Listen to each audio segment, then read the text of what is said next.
Good to have you here on this Thursday. Kevin Thomas, BJ Bennett here with you. Glad you're making us a part of your day. Little shortened version of the show today as we're leading up to the first four of the tournament, as we'll then fill out the final 64 after the games tonight are played. But the first one up at 5:15, and we will have coverage for you of the four games here this evening to fill out the rest of the bracket there, which means you still have time to fill out your bracket and get involved in our bracket challenge presented by Low Country Honda Dealers. Go to ESPN.com, look us up, ESPN Coastal Challenge. Go to our social media. There's some direct links to get involved with our bracket there as well. Put your bracket in. Best bracket in is going to win a 55-inch flat screen. Second place going to win a Budweiser grill. So really excited about that. You still have some time. I believe it does not close until noon tomorrow, right before the first games of the 64 get started. So you still have time to fill out your bracket. Go do it.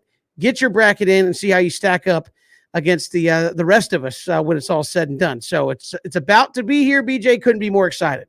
I just went through and finalized my picks. I don't feel good about them, but I didn't go crazy. I pinpointed some specific upsets, but I think I trusted largely on paper the better team.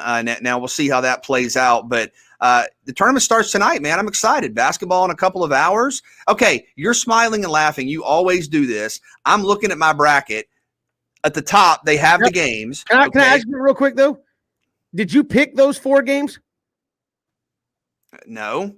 And why didn't you? Okay, because I did not design the infrastructure of the bracket that we voted on. That's why. So now I'm responsible for other people's bracket construction.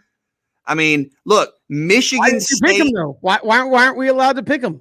Because I wasn't given the option. I mean, look, if I go to a restaurant and I'm not given the option. No. If I go to a restaurant and they don't have a Philly cheesesteak on the menu, it doesn't mean Philly cheesesteaks aren't good. It means that restaurant doesn't have Philly cheesesteaks on the menu. Right, it means they're not on the menu. It means they're not in the tournament yet. They're playing their way in. That's your point. No, it means that it's a good food that for whatever reason, that specific restaurant did not have as an option to select. Now, to be fair, they are listed. You just cannot pick the games tonight, but they are listed with a hyphen or whatever. They're listed. Right. You're not allowed to pick an either or. You got to wait. What I'm saying is, but that's one bracket. I literally have a bracket right here that I printed out that gives you the option to pick the games. Nobody's doing that. I think Kevin, more so than anything, what BJ's saying is he's like goes to a fancy restaurant, which is like the NCAA tournament. Right. And then he goes, can I get those chicken tenders that aren't on the menu? Yeah, that's what it sounds like to me. Instead of filet mignon, I would like the chicken tenders. No, it's not even. Look, it's not even chicken tenders. This is a true story. I'm glad you mentioned that because last night I asked my son what he wanted to eat, and instead of saying chicken tenders, he literally looked at me and said, "Can you get me the crispy chicken tenders?"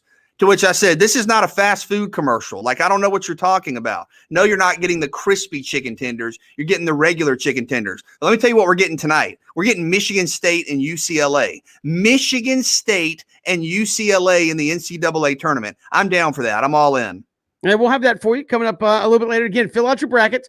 Get involved in the ESPN Coastal Challenge presented by Low Country Honda Dealers and see if you could pick better than BJ and myself. It's probably can, but we'll see who comes out on top there when it's all said and done. But certainly a lot of news around the tournament. BJ, Moses Wright, late last night, not going to play on Friday. And if I read the story correct, probably not going to play on Sunday if they are to make it that far either due to COVID-related incident. Not sure if it's contact tracing or what have you, but he is out. That's the ACC Player of the Year, one of the leaders on your team. It's I think the leader is Jose Alvarado, but Moses Wright not going. Going to be a tough blow there for the Yellow Jackets to miss one of your better of your starting five, to say the least, ACC Player of the Year in an 8-9 matchup. Yeah, really tough, and you feel bad for Georgia Tech, for Moses. You hope he's okay and healthy and all that. But this is a really, really difficult bit of adversity to overcome. I think when you talk about the ACC Player of the Year, I mean, if you lose anybody in March due to injury or whatever circumstances it may be, every player matters. You're talking about games where 2, 3, 4, 5 points, often the difference. So if you lose a guy that's ACC Player of the Year good, that is just brutal. And I do think Georgia Tech has a balanced team. We mentioned yesterday after chatting with Josh Pastner that multifaceted, can win games a number of different ways. Jose Alvarado is probably the heart and soul of the team, and he's the kind of the starting point, being the point guard, literally and figuratively. But to lose a guy that's capable of giving you 25, giving you 30, sometimes the NCAA tournament is about star power, guys like Moses Wright, and to not have him available not only for the round one matchup, but if you win, a potential or likely, we should say, matchup with one-seeded Illinois, that's really tough. And I think Georgia Tech's going to rally together. I think the guys are going to go out and scrap and fight, but you're already talking about a difficult bracket, a difficult draw. You are playing Loyola Chicago, who not only was in the Final Four a couple of years ago, but as I double check this, as I say it, I believe is tied with Houston and Alabama for the second most wins of any team in the NCAA tournament. So the only team in the whole dance that has more wins than Loyola Chicago is undefeated Gonzaga. So really difficult draw for Georgia Tech. I think they should have been seeded higher, even just staying in the Midwest.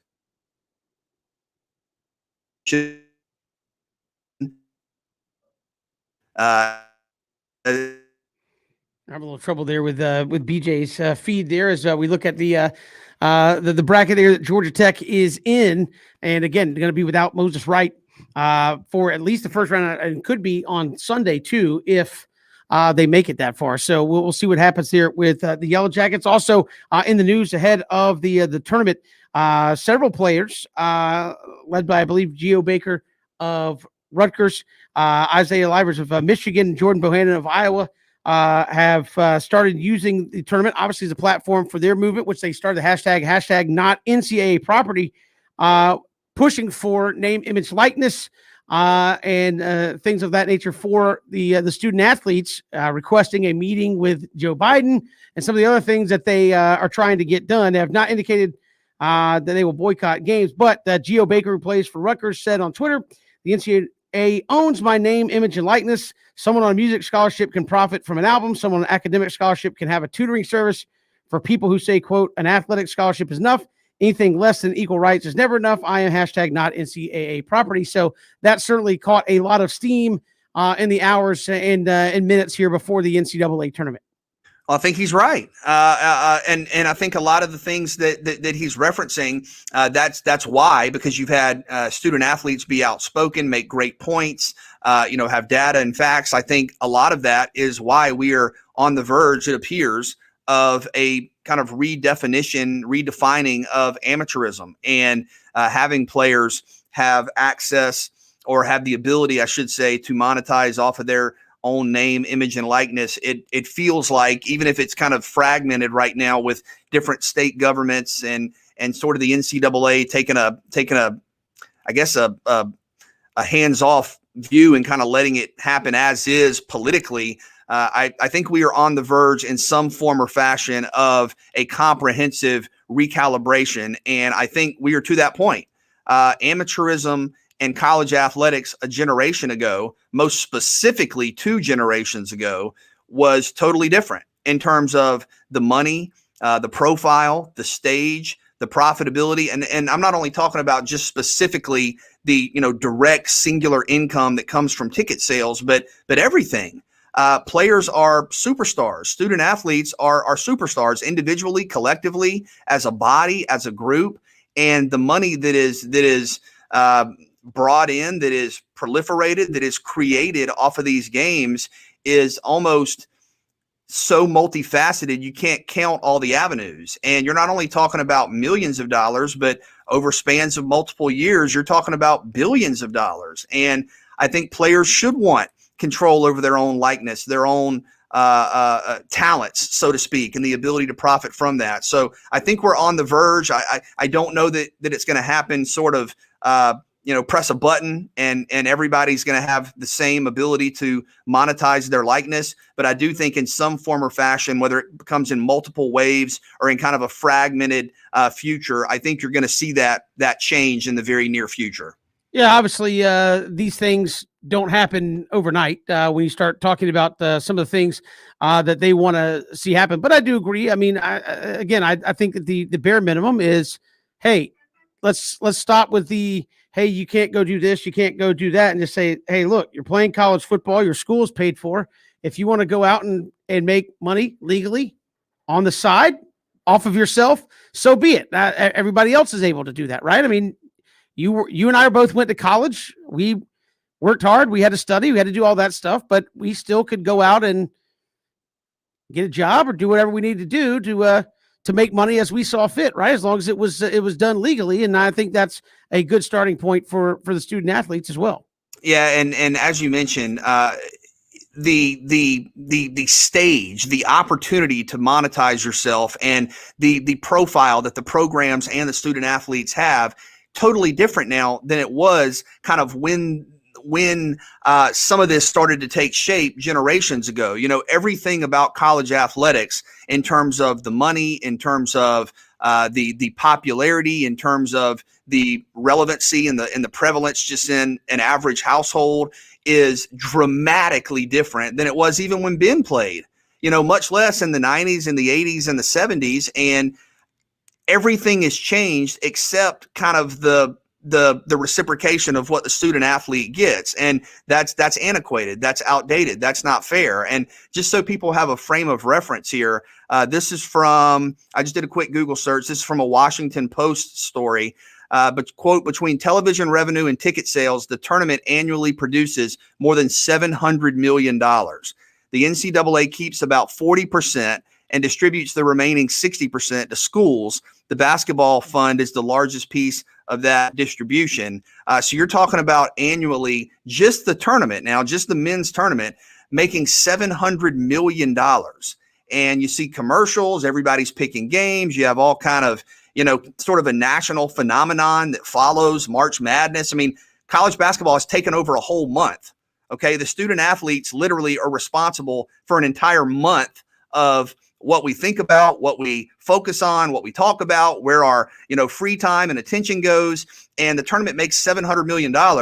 And I know there are indirect benefits in terms of schools are getting checks and they're developing facility improvements, et cetera. I get all that. But in terms of a direct return on investment of your sweat equity and work and your branding and your likeness, you have an entity that makes $700 million and you're getting nothing.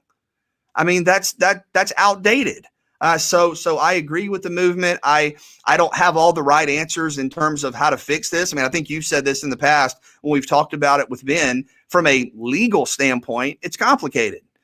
From a, you know, when you talk about money, when you talk about benefits, yeah, it's going to require some serious thought and people sitting and talking and figuring out the tough details. But it's time for something to change. We've got more to come here on 3 and Out. We'll come back here. We'll look at a lot of things happening around college football. Mark Bradley going to join us, columnist with the Atlanta Journal-Constitution. He says, hey, Moses Wright out. No worries. If you're Georgia Tech, we'll get his thoughts on why he feels that way and looking at the NCAA tournament as it's set to get started here. Also, Matt Smith going to join us in hour number 2. And we'll talk some SEC football with him. This is 3 and Out all across the Southern Pigskin Radio Network. We are streaming live at ESPNCoastal.com.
Welcome back, 3 and Out here all across the Southern Pigskin Radio Network. Kevin Thomas, BJ Bennett here with you. Glad to have you along as we count you down towards the first 4. We'll have coverage for you starting at 5 o'clock here this afternoon. So a little bit of a shortened version of 3 and Out today, but we get you some postseason basketball to help set that bracket with the first 4 games here today. We're speaking of brackets, ESPN Coastal Challenge presented by Low Country Honda dealers. Still time for you to go fill out your bracket, play along with us, go to our social media pages or ESPN.com, look up ESPN Coastal Challenge and play along with us. Fill out your bracket. First prize, a 55-inch flat screen. Second prize, going to be a Budweiser grill. So still some opportunity for you to go and play along with us as we get the basketball games underway. But while basketball is going on, there's still plenty of college football news with spring practices going on. Kirby Smart talking about his offense, saying, quote, "Hey, we're far ahead of where we were last year, just after one practice for them to start and be able to do things we couldn't do until fall camp last year." End quote. I mean, yeah, I think 100% that should be true. You had new install last year that you couldn't do. And I think sometimes, BJ, people undervalue the fact of spring practice because by and large, it's the grit and the glue that puts the season together, right? Like we want to see the Saturdays. We like seeing the spring games. But these practices where you're doing a lot of install, a lot of teaching, a lot of learning for guys who are going to play significant roles, maybe getting some significant playing time for the first time in their careers. It's important. And I don't think that can be spoken about enough as it pertains to 2020 and how many teams got nothing in spring and maybe how that affected the way they were able to play in 2020, just because, again, you started and people say, well, you had fall practice. Well, I mean, you did and you didn't, right? I mean, you kind of had a different fall practice. So I think getting the full thing in this go around is going to make a huge difference for a lot of programs. And certainly it should be the case for Georgia. Yeah. Scheme familiarity. I think the whole point is learning, understanding, knowing your responsibilities within the scheme you play in offensively, defensively. And I think most specifically, you talk about Todd Monken in Georgia on that offensive side of the ball. It's really hard to be learning on the fly what your roles and responsibilities are in the fall as you're going through the normal kind of conditioning primer for the start of the season and getting ready for week 1. That's almost impossible. So I definitely think that coaches, whether it's, as a head coach taking over or a coordinator responsible for a specific unit who missed out on spring ball last year, have to be, very, very thankful for the opportunity to help their guys. Not that they don't know their responsibilities, but I mean, Ben can talk about this. Christian played college football. Anytime I have a chance to reference that, I'm going to reference it to know it so that you don't have to think about it, right? I mean, that's the whole point of spring: repetition, so that down and distance, game circumstance, the defense you're facing, you don't have to think or, look to your buddy for confirmation. You innately know this is what we have to do here. This is what my coach wants from me here. And spring is so valuable for learning and just confirming all of that. So I absolutely think this is a great chance for Georgia's offense. I mean, from a talent and personnel standpoint, you haven't had much like this, dare I say, ever, in terms of the talent and depth at quarterback, receiver, running back. And now you're having a chance to work more intimately with your coordinator in terms of the details of the scheme. I'd be very excited about Georgia's offense and the chance they have to get better this spring. Oh, certainly. Again, I think just the opportunity to go in and fine tune a bunch of things that maybe you weren't able to do last year because you didn't have the spring to kind of go over that. It's going to be huge for Todd Monken. Also in spring, you've got LSU quarterback competition. Saw a little bit of this last year, but Ed Ogeron saying the competition between Max Johnson and Miles Brennan. Competition is open. Let the best man win. And that could be a heck of a competition as both those guys highly thought of, highly touted, highly rated. And we've seen them both have their moments where they've played really, really well for LSU.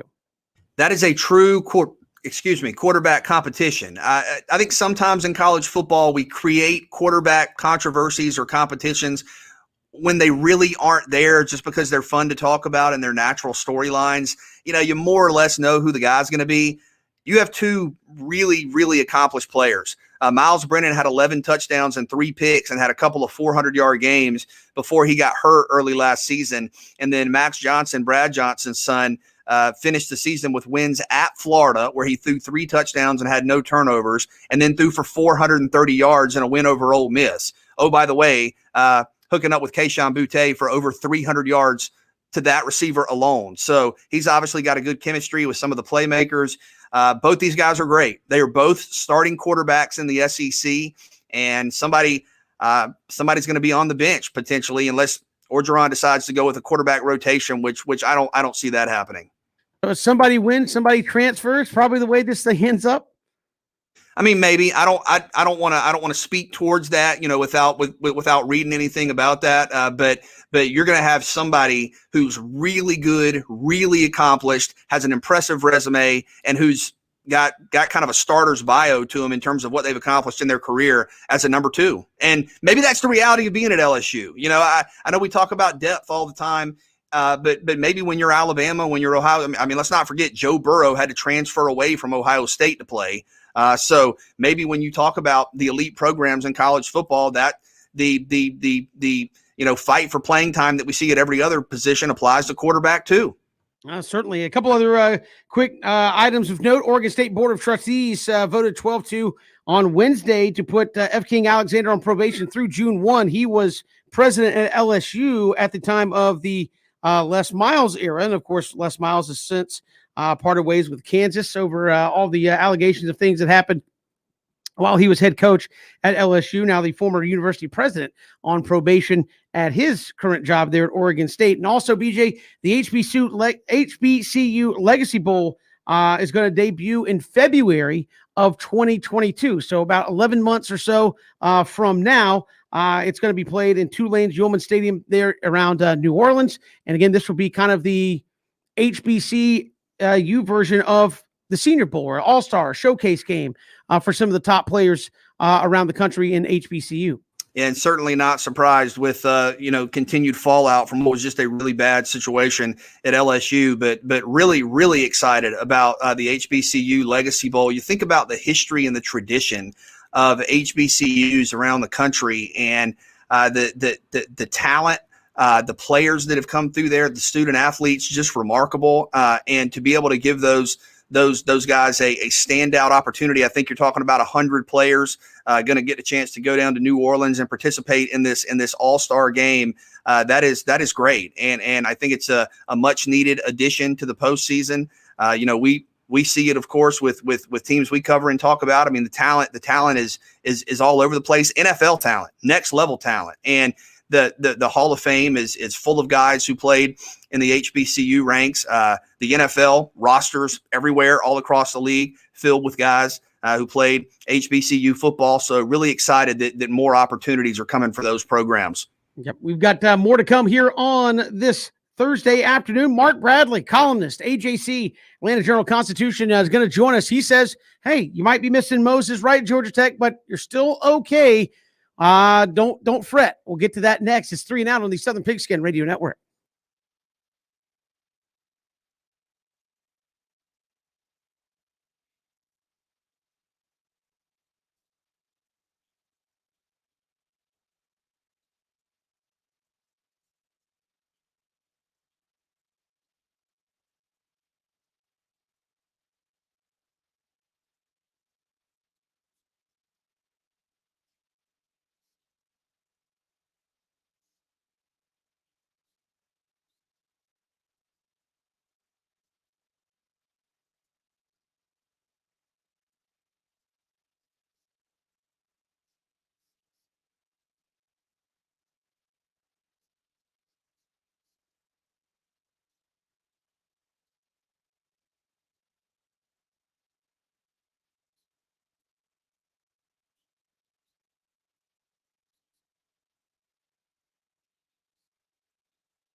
Welcome back, 3 and Out here on the Southern Pigskin Radio Network. Kevin Thomas, BJ Bennett. Yeah, Cody told me to go a little quicker than we were ready to go. It's 3 and Out here on this Thursday. We're counting down towards the first 4 games coming up, starting at 5:00. As again, the NCAA tournament getting underway, and joining us here from the Atlanta Journal-Constitution, columnist Mark Bradley, joining us here on 3 and Out. Mark, welcome to the show. How are you? Good, thanks. Hey, we appreciate you coming on. I know Georgia Tech, with the unfortunate news that Moses Wright going to miss at least the first round. You say, hey, that's not a dooming sentence there for Georgia Tech's NCAA hopes. Why is that? Well, I think what I tried to say was that they could still win their first game without Moses Wright against Loyola. Not sure they can win the second game against Illinois without Moses Wright, but you take them one at a time. This is still I think this is still a winnable game. It's obviously much more difficult to win it now, but Loyola is a team that they play very slowly. That means there's not a lot of points going to be scored in the game. I'm sure Tech will try to make them go faster than they want to go, and I think that there are enough good players on Tech still. Alvarado and Michael DeVoe and Jordan Usher has been really good in the was really good in the ACC tournament. That this is a winnable game. It's not as winnable again as it was 4 days ago, but it is possible. You mentioned Alvarado, a guy that at point guard is so good offensively, especially defensively. How important is he going to have to be? I guess even more important, is that fair to say, with Wright out? Well, I think it's incumbent upon everybody to be a little better with their leading scorer and leading rebounder out. But Alvarado's pretty good every time out usually, and Michael DeVoe has been very, very, very good over the last 5 games, and is a very good shooter. And I think that what Tech will probably try to do is, instead of trying to find somebody to match right size, I think what they may just do is go really small and play 3 guards and let Usher act as the de facto big man. He's 6'7". And just try to make it a faster game. Mark Bradley joining us here on 3 and Out. And Mark, you've seen Georgia Tech from 1990 with Bobby Crimmins, Paul Hewitt's run in 2004. What has Josh Pastner put together with this team that's made them so special? Well, I think they've been getting better incrementally, but this year, I think the fact that this is mostly a senior team, which is very rare in college basketball, and that they understood they played together a long time. They've learned how to play with one another, and I think you're seeing a sort of mesh that not many other college teams have, because they're simply not together very long. You look at the Dukes and the Kentuckys that essentially start again every year, and this year, with the limited practice and the uncertainty about the schedules, that caught up to them. The one and done thing is not made for a year where you're not sure exactly when your next game is going to be played, and I think that Tech was the sort of team that could profit in this season, because it is that rarity. It's a very experienced college team. Mark, take us back to the beginning of the season for Georgia Tech, where you had a couple of disappointing losses out of the gate in state, and to go from where Georgia Tech was then to now being one of the hottest teams in the country, ACC tournament champions, 8 or 9 game winning streak. What changed for Georgia Tech between the start of the year and the way they've played here lately? Well, they didn't guard anybody those first 2 games. Pastner has said that he was so concerned about avoiding someone testing positive that he essentially had non-contact practices going into going into those first two games against Georgia State and Mercer.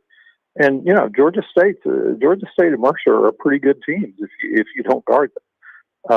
Most teams are, but those teams came in and it was pretty clear that Georgia Tech was unbelievably off stride because I think they gave up 125 points against Georgia State. Of course, the game did go 4 overtimes, but still, that shouldn't happen. And then 2 nights later, Mercer came in and hit every 3-point shot it wanted. And, Tech really had to make a decision, and Pastner's decision was, well, we're going to go back to contact practice even if everybody tests positive.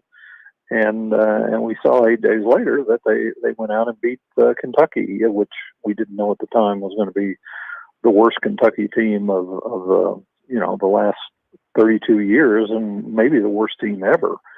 But still, they came out, they beat Kentucky by 17, and from then on they've been pretty good, and they got really good at the end of the season when they started winning some of the close games that they had let slip early. They had 2 of those against Virginia and 1 of those against Duke and 1 against Clemson. But at the end, they're playing as well coming out of the ACC tournament as anybody in the country. Mark Bradley joining us here at Atlanta Journal-Constitution. And Mark, obviously nobody's covered a year in sports quite like the last one that we've had. How do you think that affects the tournament, where instead of regional sites, some home crowds, some home fans maybe helping out in certain places, everybody's in Indianapolis, not a lot of fans going to be on hand. Does that change the way this thing plays itself out at all in your estimation? Oh, sure. I mean, it's like, this is, if Georgia Tech elected to go to the ACC tournament like 5 days early, and so Tech has already been on the road more than a week, and if they would say go to the national championship game, they would end up being on the road more than a month, and that's a lot of time to be away and to be on your to be essentially locked down in hotels because you can't go out. Because that compromises the bubble, and I think we saw it even a little bit with the NBA bubble that some teams were there, and they had steeled themselves and were ready to stay the whole time and were ready to win, and others were like, okay, we're behind in this series and let's just get out of here. So it's going to be hard, and I think it's going to be very difficult to expect that college players will necessarily perform at their highest level every game out because this is an environment that they've never seen before. And nobody's ever seen. There's no knowing what being bubbled up in Indianapolis for a month, what effect that could have on somebody. Somebody's going to win, but it may not be the team you think, and that's why I think that this year could, we always say that anything could happen in an NCAA. I think this year, we will just be surprised if pretty much anything didn't happen because it's just uncharted waters as so many of us have said about so many things over the last year.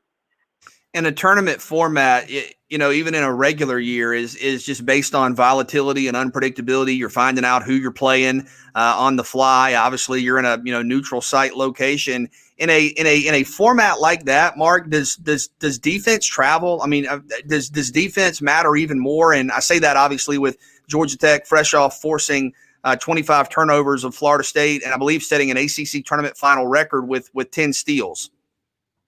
I think it helps in defense. I think that there was actually, though, I think everybody's going to play defense in the tournament. That's something I remember Paul Hewitt saying back when he was at Siena, even before he came to Georgia Tech, that even bad defensive teams play hard on defense in the tournament because they're desperate. If they lose, they're gone.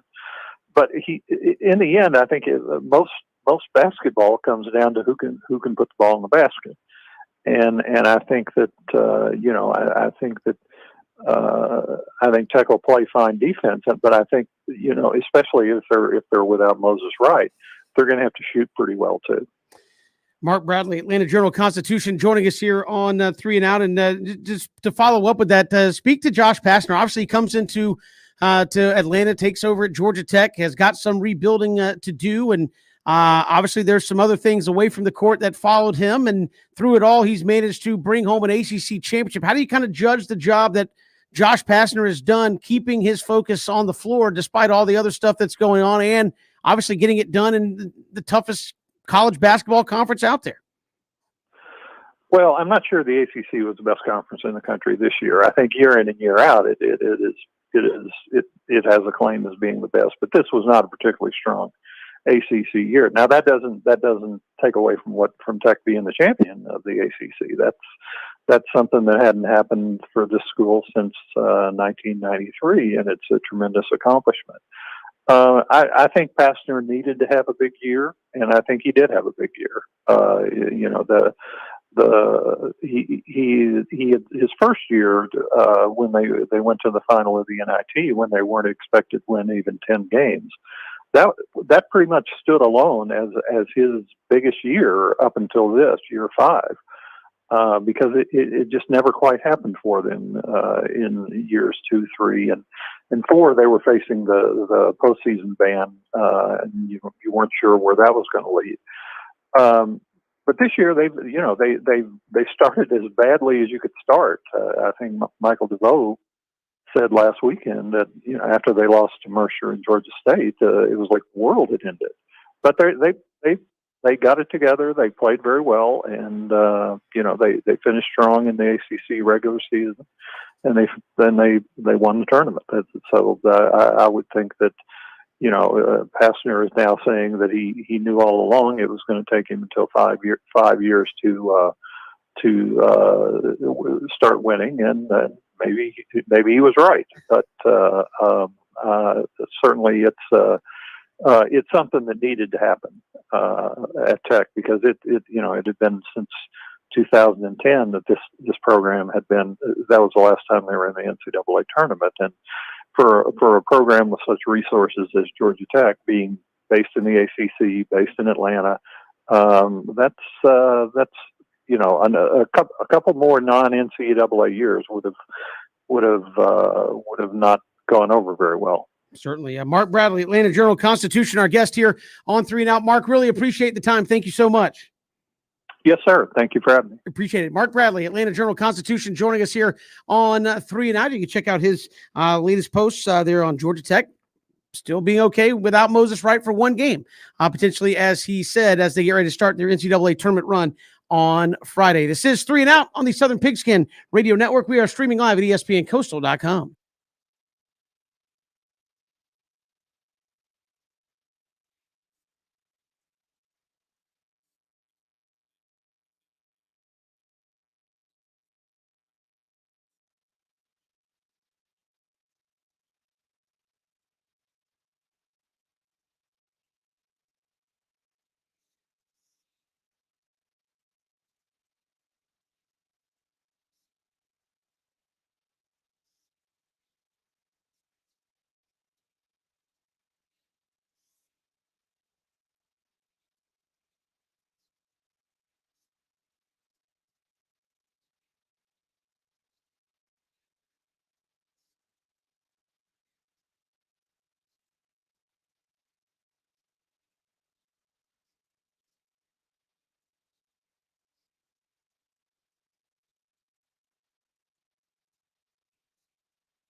It is 3 and Out all across the Southern Pigskin Radio Network. Kevin Thomas, BJ Bennett, glad you're with us on this Thursday. First 4 games coming up in a little bit more than an hour from now. Go ahead and fill out your brackets. Go to the ESPN Coastal Challenge. Go to our social media. We've got links to get you there.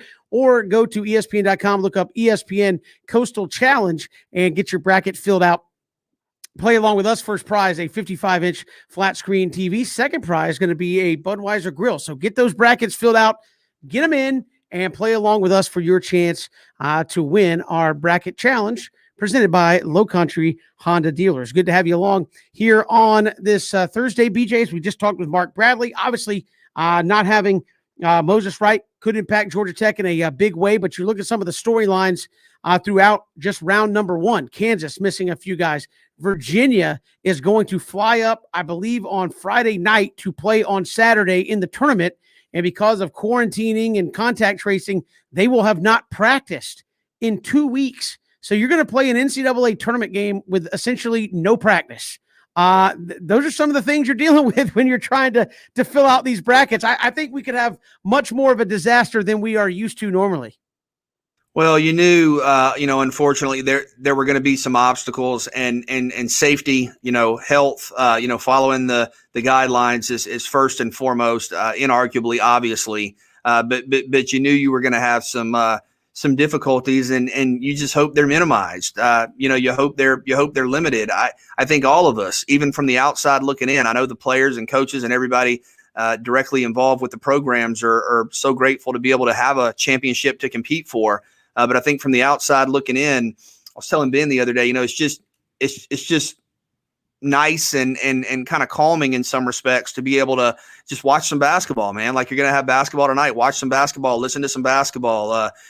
March Madness is such a part of sort of Americana, right? And just kind of our sports schedule. It's like I was saying earlier in the show, college football takes over a whole couple of months, a whole, season on the schedule. But college basketball really owns the month of March, from the conference tournaments to the NCAA tournament. And again, you want everybody's health and safety to be paramount first and foremost. But to be able to have some basketball, to be able to have a bracket to fill out, right, to be able to talk about upsets. And I'm sure over the next couple of days tonight, we'll have all the things that make March great. You'll have buzzer beaters. You'll have upsets. You'll have Cinderellas. You'll have teams look the part of championship contenders, and that's great. So it makes the tournament more unpredictable, I think, just given the variables that we were talking with Mark about. I mean, no fans, schedules being non-traditional, everybody being sort of in a bubble, or I guess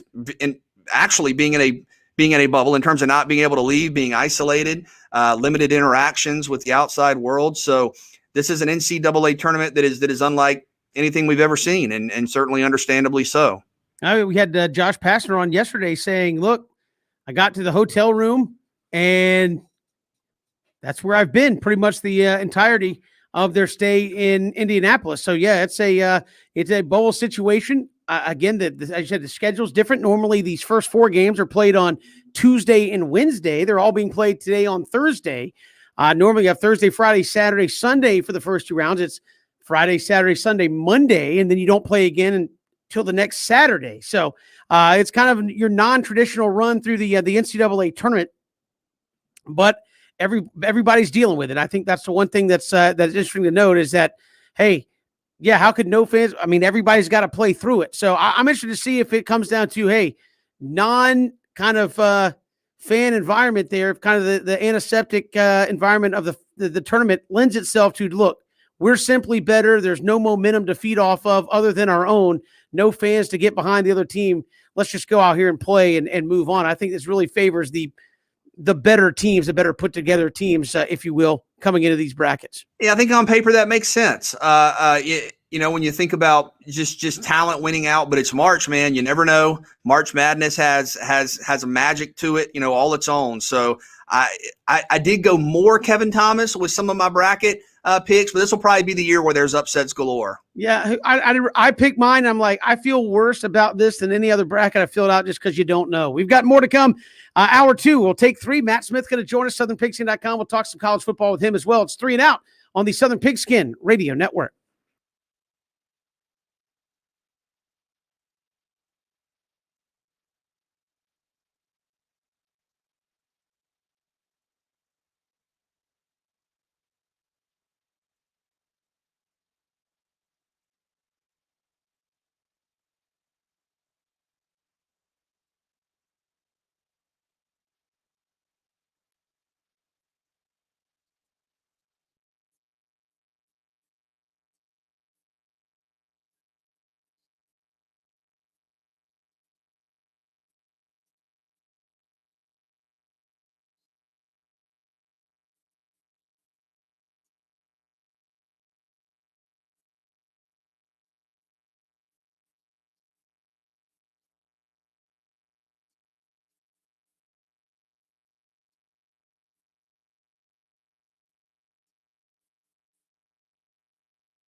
Good to have you along here on 3 and Out all across the Southern Pigskin Radio Network. Kevin Thomas, BJ Bennett, glad you're with us on this Thursday, leading you up towards the first four, which comes your way starting at 5 o'clock here this evening as we start to work into the NCAA tournament. Matt Smith, southernpigskin.com, will join us this hour. We'll talk some college football with him as well. We'll pair our running backs bracket down to the Final Four. It's getting real serious here, BJ, as we get down to the nitty-gritty in our running backs bracket. So we'll get to that coming up as well.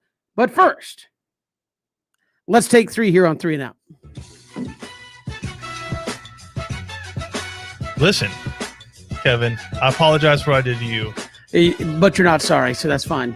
I am apologizing for what I did, which would infer that I am sorry. Would you do it again? For what I did? No. Then you shouldn't apologize. No, you would do it again. In your eyes, I would never previously receive that from you again. But take one. Are you changing your pick? Because there's still time to do this. Are you changing your pick for Georgia Tech's round 1 game against Loyola? I'm not, and the reason, I'm not, and the reason is because I took Loyola initially. Oh. Well, and here's why. That is not because I don't think Georgia Tech is a good team or I don't think Georgia Tech is the better team. You know, Georgia Tech just won the ACC.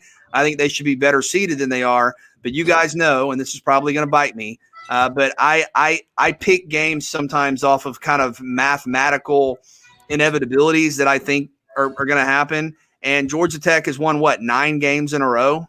Georgia Tech last lost before Valentine's Day.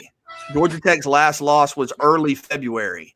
So it's hard for me to imagine that in a sport where a 3-game winning streak is very impressive, especially in a conference like the ACC, and once you get to March, that Georgia Tech's going to be able to defy the mathematical odds and make it, 9, 10, 11, 12, 13, whatever it might be, type games. That's just a hard kind of mathematical prediction for me to get in line with. So it's not even so much because of the matchup. It's not even so much because of Moses Wright.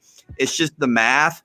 So I went with Loyola to begin with. What does math tell you about 26-0 Gonzaga there as well? But a lot of people have them going all the way. Yeah, but I think, but I think that's a tiered talent evaluation. Like I think we would all agree that Gonzaga, that has 2 lottery picks and probably 4 or 5 NBA draft picks on its roster, that Gonzaga is probably the mathematical. The argument? You got a tiered talent evaluation. Yeah. Well, no, but I think we would all agree that Gonzaga is probably one of the 3 or 4 most talented teams in the country. And then furthermore, I think the math might be a little misleading with Gonzaga and Georgia Tech, because Gonzaga, night in and night out in their conference, they're playing teams that they're probably dramatically more talented than. So the math doesn't have as much of kind of a relevant feature there. Whereas Georgia Tech, every night, I mean, you're playing Duke, you're playing Virginia Tech, you're playing Florida State, you're playing Clemson, you're playing teams that are probably equal to you in terms of the talent threshold. So when you are winning in spite of kind of an equitability on the talent level, that's where you start to worry about the odds. Whereas with Gonzaga, I think they've just been dramatically more talented than everybody they've played. All right, all that nonsense aside. There's a lot of big words. Yeah, all that nonsense aside, I did change mine just because I do think not having Moses Wright is a big deal for this team. They're not as big on frontline depth in terms of guarding down in the post. I think that showed against some ACC opponents when he got in foul trouble against, I believe it was Miami in their first round game. He had 2 points, 5 fouls, sat most of the game in foul trouble, and that was the game that was closer than maybe a lot of folks expected it to be in that matchup. I think Miami was the 13 seed in that matchup. So you're coming in playing a team that you beat by 21 or 25 the last time you played. Your big guy's in trouble, can't do anything for most of the game, and it was a much closer game than I think people expected it to be. So I think it does play a big factor. I switched back. I thought riding the momentum ACC championship, I thought they would move into the second round. Now, not so sure. I switched it over to Loyola Chicago. So I guess I became a Sister Jean fan based on Moses Wright not being able to play. Therefore, threshold. Yeah, threshold evaluation. Did I get that right? Yeah, you'll throw a couple of in there to make it a legit take. All right, take 2. when its team is good, because I was thinking about this, there are a lot of really great programs in basketball that aren't great, and then of course it led me to start thinking about college football and where the blue bloods are at in college football, and there are some blue bloods that aren't great right now, like i.e. Tennessee, right? So I want to know, when their team is good, which stadium has the best atmosphere in college football? And Kevin's going to get mad at this, and you probably will too. In late October, they have a home game. What's the best atmosphere? Well, if we're saying best, I think that's up to individual interpretation. Like, his best, most intimidating, his best, loudest, his best. Best would be your favorite. Like, if somebody's got a great halftime show and that makes it your favorite atmosphere, go for it. Okay, because I'll say this. That's a little different than what Kevin and I discussed in the show meeting. In terms of like the most intimidating atmosphere, it's without question LSU. Like, you cannot argue against that. LSU has 100,000. All their games are at night. You have a tiger on the sidelines, like an actual like animal of prey on the sidelines, or a predatory animal or whatever. You're talking about just an energy and No, you're talking about an energy. You're talking about just a noise level that's been registered by like scientific metrics.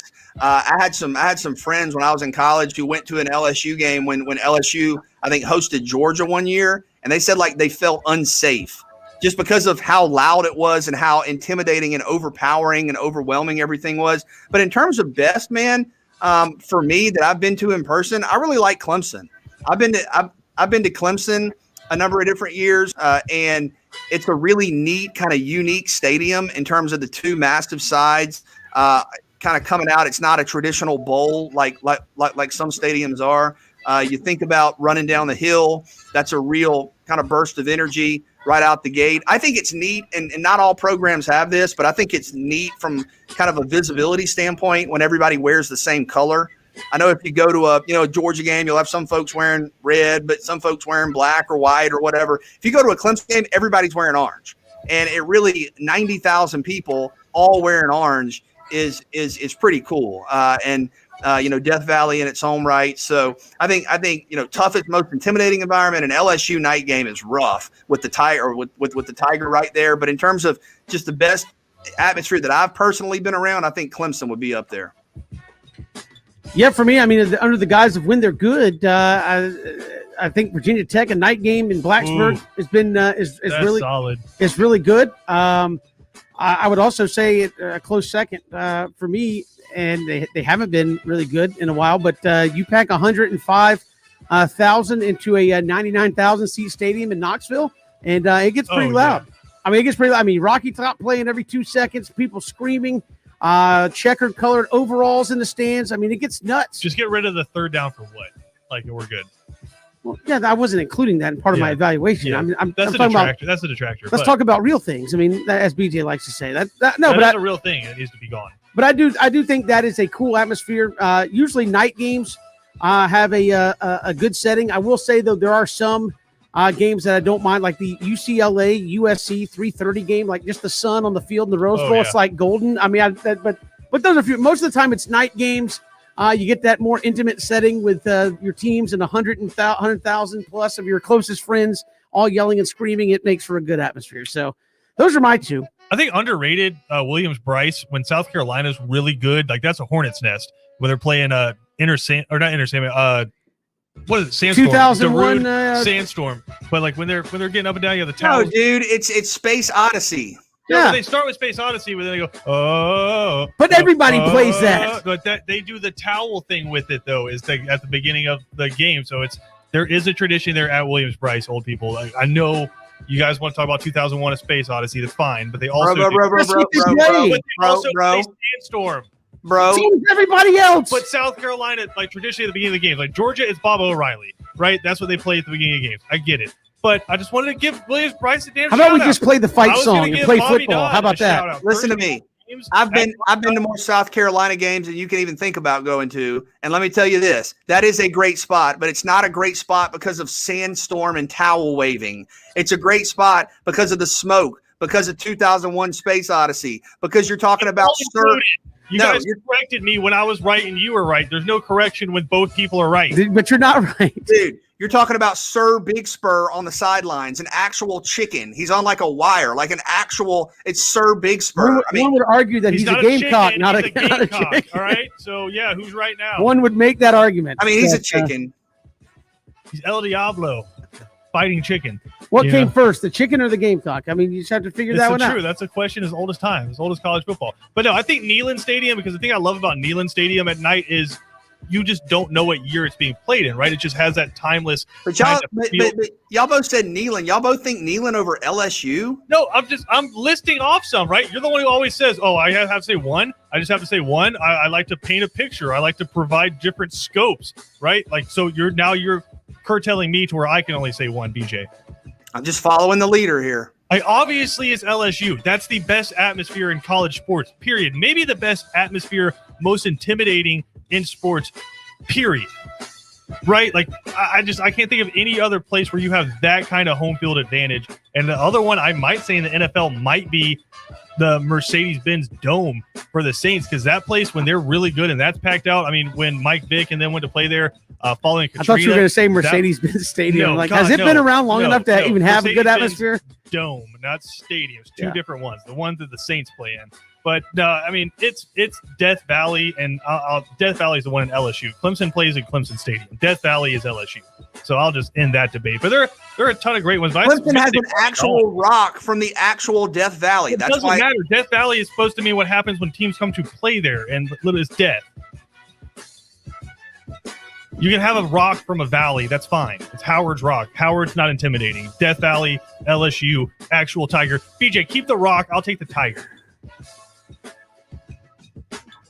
But I mean, you guys just aren't going to let me get to Bobby Dodd. Bobby Dodd, great stadium. We just did let you get to, like, nobody said anything. Amazing scenery. It's fine. That's what you guys Why- go. why- Take three. Well, no, wait a minute. Why do we have this on the show? See how it feels to have your answers interrupted on take three? No, I'm just saying. No, but why do we say this? Like, you guys aren't going to let me say it, and then we both sat here patiently while he said it.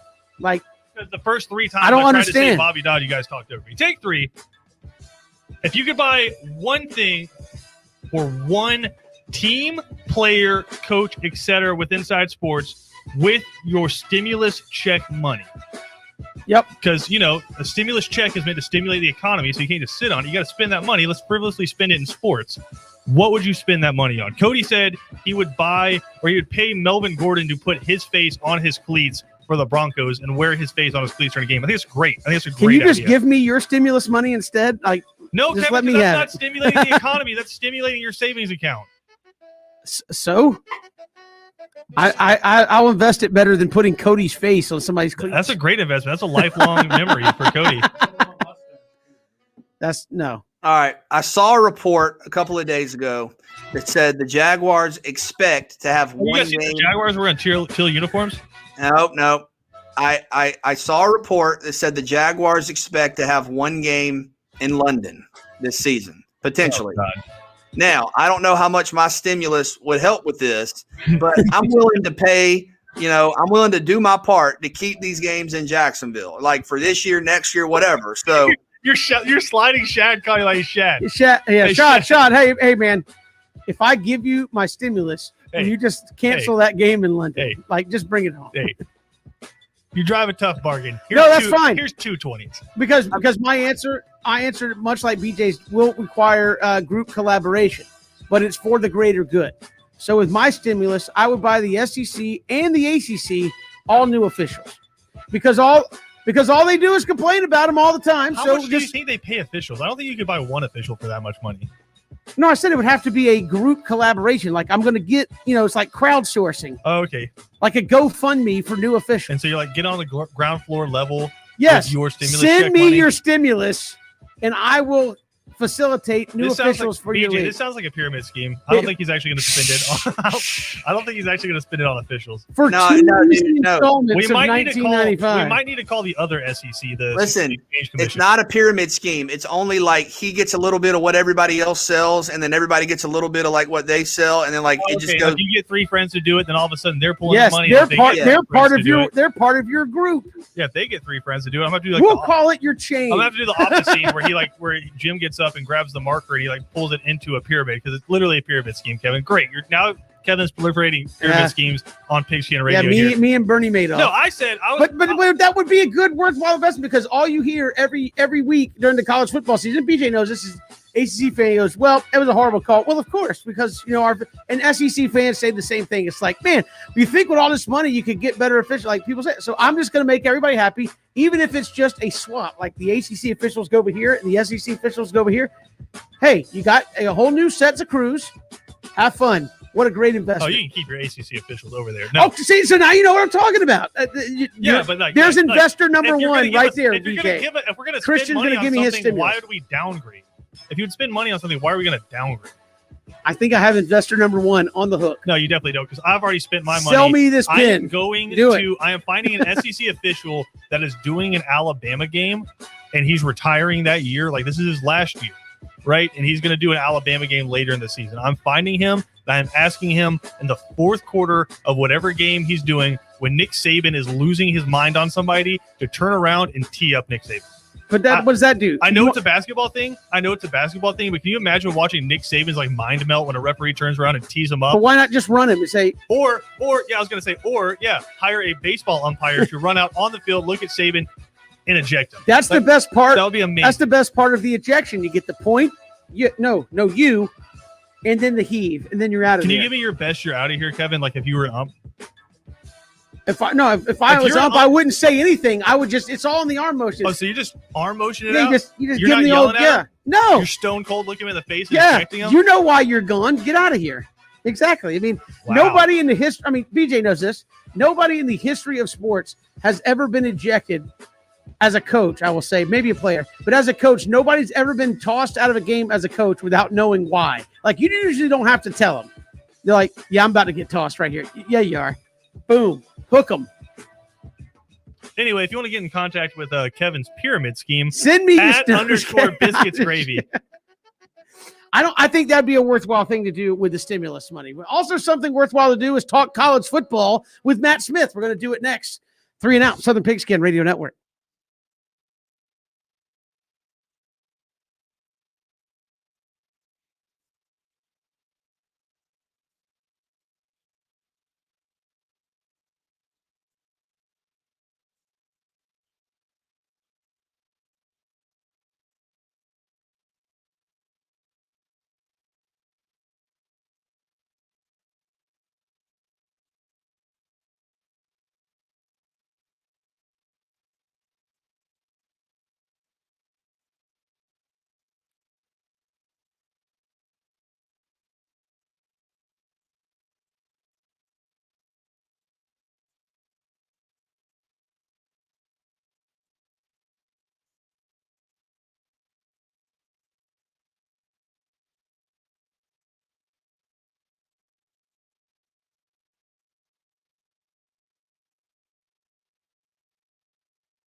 Welcome back to 3 and Out here on the Southern Pigskin Radio Network.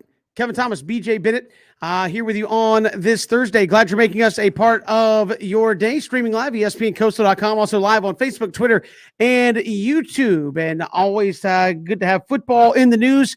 Spring practices popping up all over the SEC. And joining us here from SouthernPigskin.com to talk about it, as he covers the SEC for SouthernPigskin.com, Matt Smith steps in here on 3 and Out. Matt, welcome. How you doing, man? Good afternoon, guys. Doing very well. How are you? Hey, we're doing fantastic. Good to have spring practice back after not getting spring practice in 2020. Looking at the SEC West specifically here as we get started, Mississippi State back at it today. Where do you see the most intriguing storylines not at a place named Tuscaloosa here in spring ball right now? I would probably go with LSU just because it seems so toxic right now, both on and off the field. Can Ed Orgeron survive this, or will he get Gene Chizik and lose his job 2 years after a national title? I think that's probably the most interesting place. I mean, there's a lot of storylines in the SEC West. I think as we maybe talked about a few weeks back, I don't really see a bad team in this division. I do think Mississippi State will improve. I think Arkansas will improve, and I think 5 and 7 might be the number 7 team in this division, which is still pretty good. I don't see a real train wreck coming out of this group of 7. So I would go with LSU just because of, again, all the uncertainty. We think Max Johnson's the quarterback, but he's made, 2-3 starts. So will that continue into a full season? We don't know. And still kind of replacing all that talent they lost 2 years ago. Saw some young guys emerge, and certainly new coordinators as well on both sides of the ball. So just a lot of uncertainty. Can Ed Orgeron survive this? Did we prop him up too much after that dream season in 2019, or is this going to end in Gene Chizik fashion come November? And Matt, you mentioned Mississippi State, who is getting underway now. I know they had a largely forgettable season after the win over LSU, but quietly, if you look at their end of last year, played Georgia pretty close, was right there in it in the Egg Bowl, played Auburn pretty close, and then beat Missouri resoundingly and beat a nationally ranked Tulsa team in a I guess quote unquote bowl game. Could they be, I guess, more of a factor than people think? Yeah, I think year 2, if you go back to Washington State, not a good year 1 for Mike Leach, but really surprised in year 2. Got to a bowl game. I believe that was Connor Halliday. All my Washington State quarterbacks are running together. Had a really fun offense out there in Pullman. So I think we kind of saw last year coming just because of the change in system, changing culture. It was going to be tough going for the Bulldogs. So yeah, I think they can put it all together. Really like Zach Arnett on defense. They do lose, I think a key guy on each level of that defense, but he was talked about for some better jobs. They were able to retain him, and I think that defense should still be pretty solid. They know what they are, at least. They're not dynamic per se, but they'll do a good job, play good fundamental defense. And yeah, to your point, BJ, they could have mailed it in last season. They were a mess, in October and early November.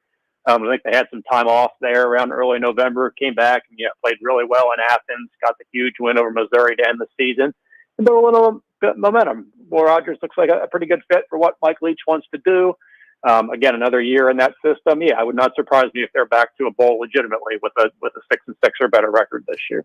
I was going to say, Matt, is there any doubt that Mike Leach's system will work? I know they ran it at Kentucky when he was there. It was been successful pretty much everywhere he's been.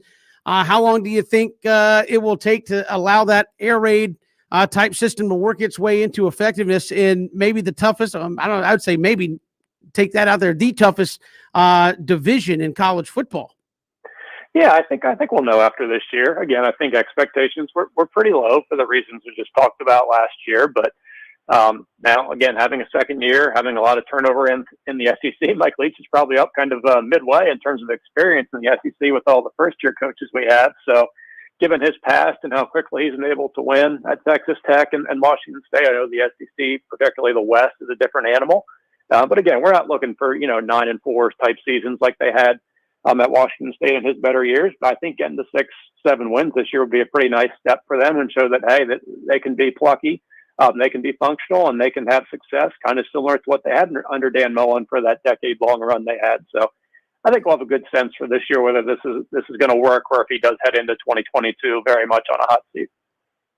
Matt, whenever I try to kind of rank and file teams in the SEC West, I just honestly don't know what to do with Auburn. I mean, talent is there. You obviously got a coaching turnover. You have at least an experienced quarterback, even though there have been struggles with Bo Nix. I mean, do you have any kind of consensus for what to expect out of Auburn this fall?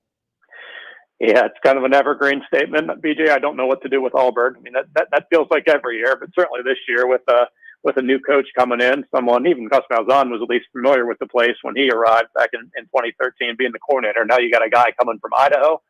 You got Derek Mason, at least he has some SEC experience there as the defensive coordinator. But yeah, I think I'd put him number 5 right now. I think I like Ole Miss and LSU a little bit better there. Again, Bo Nix, I don't know if he necessarily regressed last year, but he certainly did not take any steps forward from a kind of up and down freshman year back in 2019. And he's losing all his top targets. Anthony Schwartz is gone. Seth Williams is gone. So probably going to really have to rely on that running game to have some success. And Brian Harsin at Boise, he's kind of been able to not be married to a certain system. If he's got a good running back, he'll be a run-based offense. If he's got a better quarterback, he'll throw it a little bit. So, I think he'll kind of let the chips fall where they may in the spring and the summer, and we'll see what the offense looks like come September. And defensively as well, they got, some pieces back. I don't see any real all SEC top 50 NFL draft pick caliber talent right now. It's Auburn. They got players, but yeah, I think anywhere from, I still like A&M as a pretty solid number 2, but anywhere from 2 to 5, I think that's fine for Auburn. We just don't know with the new coaches and the history of Auburn being a complete unpredictable commodity there. Matt, you mentioned you like A&M there at number 2.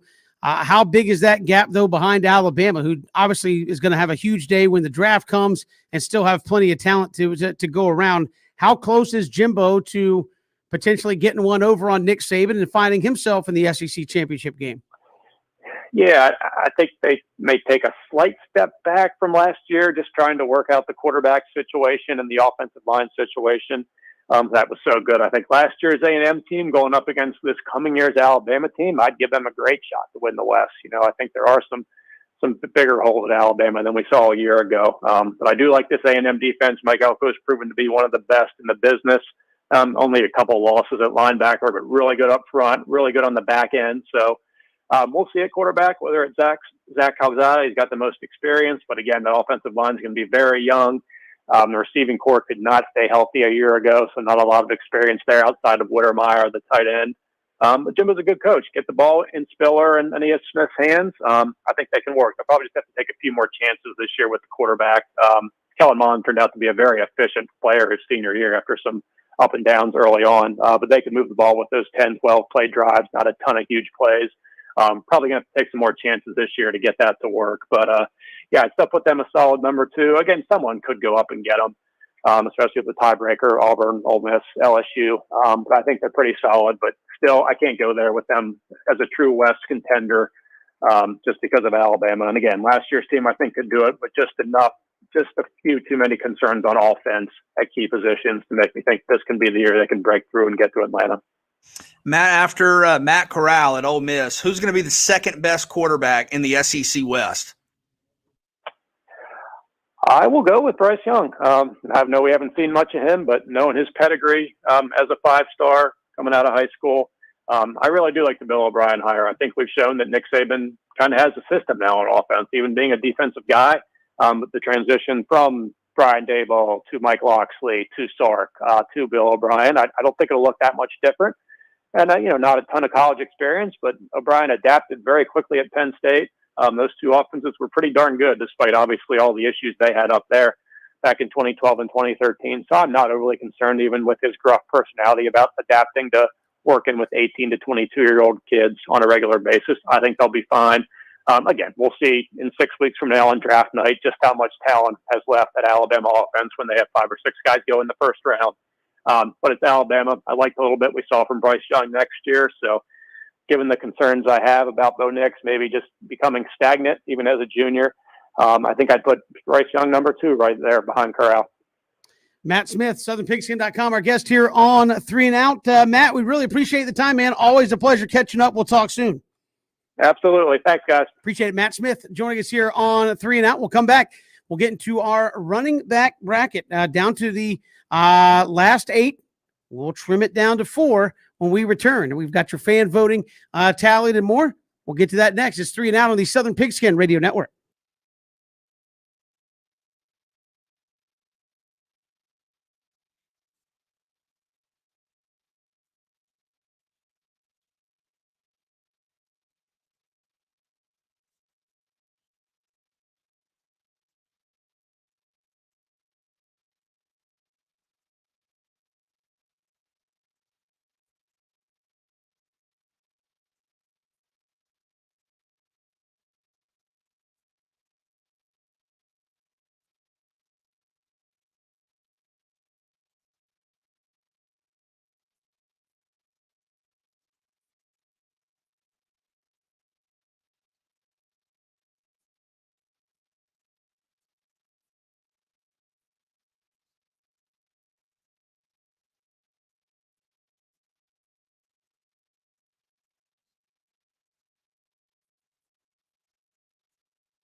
It's 3 and Out on this Thursday. Kevin Thomas, BJ Bennett here with you as we count you down towards the first 4 of the NCAA tournament bracket. Well, they're not in the bracket yet. They will be after tonight. I had to get that in there for BJ. But we'll have those games coming up for you here in just a little bit. But that being said, we have our running back bracket, top college running backs of all time that we are whittling down. We will have 4 left after we handle this round here, BJ. And, well, I mean, there's only 8 left. So it's going to be tough calls all the way around. So let's just jump right in and see how this thing plays out. We've got the fan voting corralled in there as well. Herschel Walker against Walter Payton. There is no wrong answer here, I don't think, but you got to make a choice. Fans went with Herschel. I mean, I would think that would be fairly obvious given where we're located, that the fan vote would go that way, but what say you? Yeah, I mean, wow. You talk about two absolute superstars. The FCS Heisman, if you will, called the Walter Payton Award. I mean, that speaks for itself. I do think this is closer than people think, but I am going to go Herschel when you look at the production, the national championship. I think the SEC's all-time leading rusher, or I know the SEC's all-time leading rusher in 3 seasons without a senior year. So close. Don't feel good about it, but I'm going to go Herschel Walker. Without the senior year and without the 12-game schedule tacked on there as well as an added. Yeah, I went Herschel. It seems disrespectful, but I mean, Herschel did set a standard there in 1980 that's pretty tough to match in a lot of cases. Moving down, did you have something you want to add to that, Christian? I know you voted for. Was it Walter? Well, no, there's just like a lot of pain there. It's like you hate to say it, and it's tough. No, I'm just saying. I mean, because between those two, it's like very Kevin tough. said, Dude, it's Walter Payton. Won the fan vote. It's Walter Payton. Dude, it is with Walter. I like that. You feel disrespectful going against it. Archie Griffin, Adrian Peterson. Let's see if anybody feels disrespected here. I feel like this is about to be a very clean sweep. What say you? I mean, Adrian Peterson has the most rushing yards ever. I mean, over 30 consecutive 100-yard games, national championship games. I mean, his postseason alone is a career that would compare favorably to most of the greats. Look, I understand the 2 Heismans. I'm going Adrian Peterson. See, that was my point. Is like I was gonna say that's what makes it closer than I think. Like you said, hey, it's going to be a clean sweep. I mean, the other dude has 2 Heismans. Like that's never been done, but by one guy. So I mean, that's a pretty significant thing to just sweep off and say, yeah, the other guy has 2 Heismans. But that's a pretty big deal in my opinion. Well, I would also count in for AP in terms of the total rushing yards. Right, he does play in a vast playoff system where you got a bunch more games. I'd be curious. I'll look. No. Those games were not counted towards his career statistical total. That's fair. So there you go. There you go. Your vote was. Well, I voted for Adrian Peterson too. All that said, yeah, the fan vote went there as well. So that's enough to push him through. I will go Adrian Peterson and just make it final. But I was very close. Archie Griffin. I mean, two Heismans. That is. I mean, again, when you're talking about something that literally nobody else has done. The thing I'll take away from the Heisman, though, and it sounds crazy saying taking away from the Heisman, but the Heisman is just as much about what year you played in versus your productive year. Obviously, Archie Griffin had amazingly productive years, but how many amazing seasons have we seen from players where they just happen to be playing in the same season as another guy? So, yes, he won 2 of them, but I do think the Heisman can skew a little bit sometimes. Like, I wouldn't hold it against a guy that he doesn't have a Heisman, and in that same realm, I'm not going to overly credit a second. And I know he's the only one who ever did it, but we're nitpicking here against the greatest running backs ever, but the arguments there, all-time leading rusher, Adrian Peterson, 48 straight games with over 100 yards. That would be my argument against the 2 Heisman trophies. If you can have an argument against 2 Heisman trophies. You just tried to make one. So there you go. I thought it was okay argument. I wouldn't feel great about making it like in the court of college football, but well, I mean, it's an argument to me. Again, AP career is unbelievable. Well, now you have like the Georgia matchup. You got AP versus Herschel in the Final Four. That's going to be tough. That's very difficult matchup there. We haven't even got to the right side of the bracket, which is also equally as difficult here. Let's start on the top right. Bo Jackson and Tony Dorsett. Fan vote went Bo Jackson. What say BJ Bennett? I've gone back and forth on this, and I still am. You know, I still am as I'm talking it out. I was talking with Christian about this, and Tony Dorsett, I think historically, from a just production standpoint, people don't appreciate what he did. He had over 6,500 yards. Okay. His senior year, he had not just a 2,000-yard season, but a season with 2,150 yards and 22 touchdowns. He had 3 different 1,600-yard seasons. And I don't know that people fully appreciate that. However, the more I look into this, some of the proficiency totals from Bo Jackson are much more impressive than if you just look at the macro rushing totals. Bo's sophomore year, he had almost 8 yards per carry. He was at 7.7 yards per carry, and that's kind of getting into the Travis Etienne realm. And when you look at the career totals even, Bo Jackson is a full yard ahead of Tony Dorsett in yards per carry. Dorsett's at 5.6, which is very good. Bo's up near 7. It's 6.6, which is unheard of. So I think initially when I was doing the data comp, I thought Tony Dorsett, but I think I'm going to go Bo Jackson close, but I'm going to go Bo Jackson. I think Bo also had some years where he was splitting carries because of the system with Tommy Agee and some others. So wasn't necessarily getting all of the, hey, we're going to give it to you 40 times and just let you work. So, I mean, you know where I went with this, Fo. That's no secret. If you listen to the show for like 2 minutes, you know that I'm well, and BJ Bo Jackson guy. And it sounds crazy, Kevin, but I do think when you're talking about the greatest college running backs ever, there are some ambiguous sort of stats that you have to throw in there, I guess, or factors you have to throw in there. I think cool is one of the factors. And I'm not saying Tony Dorsett isn't cool, but when you talk about how cool Bo Jackson was, right? The picture with the shoulder pads and the baseball bat, Tecmo Bowl, right? Like, and did you talk about that part has nothing to do with the college part of it. College production. Yeah. I just think there is a coolness factor to it. And Bo Jackson was awesome. He was just as good of a college baseball player as he was a college football player. And he was the best college football player on any field he stepped on. Right. So, I mean, I do think great plays, just the aura around you. Like, why do we think Reggie Bush is awesome? Obviously the runs, but he was just cool. Right. Like I think that's one of the factors we put in there. So yeah, I had Bo Jackson here as well. Final matchup here, BJ. I'm making BJ itch when saying stuff like that. Yeah, Barry Sanders and Darren McFadden in this final matchup. Yeah, for the record, I'm not taking cool points or a video game hype into account with my. Not video game height. It's Bo Jackson and Tecmo Bowl, dog. I know, but that has nothing to do with his collegiate career. I understand what BJ is saying. Yeah, I love Darren McFadden, but man, this isn't close. Darren McFadden was an innovator, one of the great players in SEC history. He's probably my favorite player outside of my favorite team, on the very short list. But Barry Sanders in 1988 played 11 games. Okay, 1,000 yards is considered kind of the metric for you had a good season. 1,500 yards is considered the metric for you had a great season. 2,000 yards is considered the metric for, bro, you're on like the historic all-time short list. Like you had one of the 5 or 6 best seasons ever. Barry Sanders had 2,628 yards.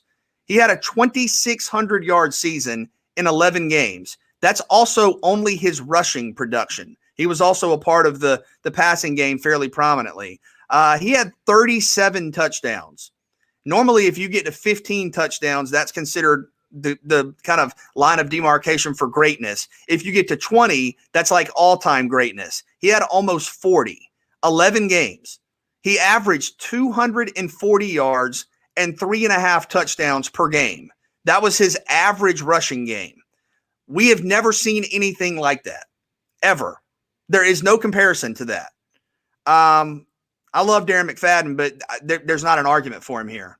Oh, well, and I'll try to make one, but I will say my vote doesn't matter here because Barry Sanders is going to move on. But I would lean Darren McFadden here simply because I know he had Felix Jones, Peyton Hillis, but for large stretches of his time at Arkansas, he was the offense. I mean, they created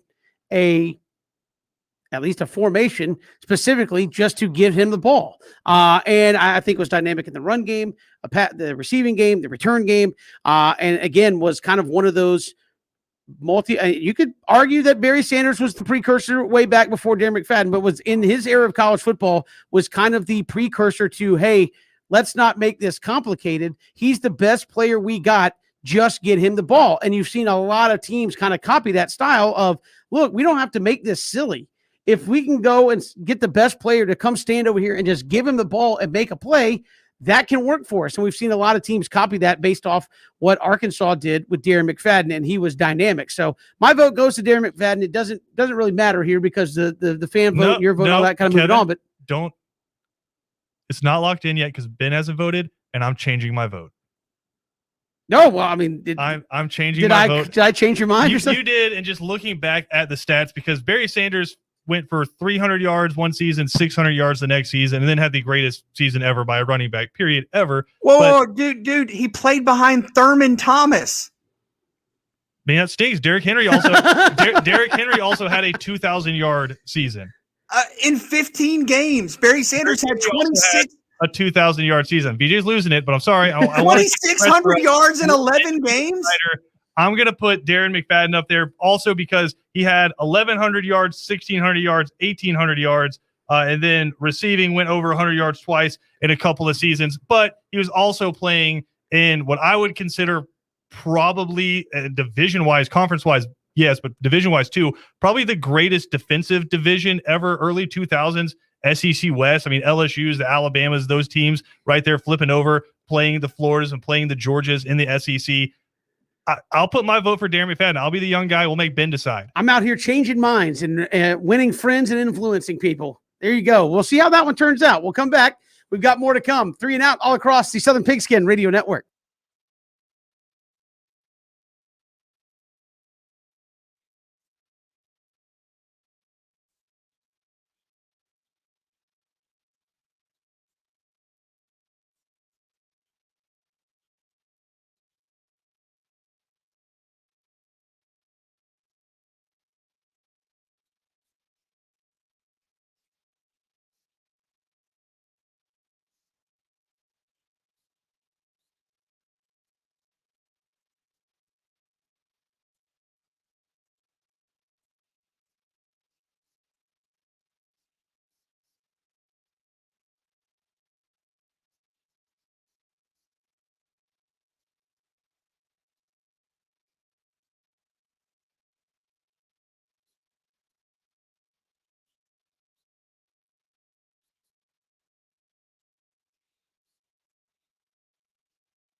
Great to be here with you on 3 and Out. Get those brackets filled out. Get into our ESPN Coastal Challenge presented by Low Country Honda Dealers. We got the first 4 playing tonight.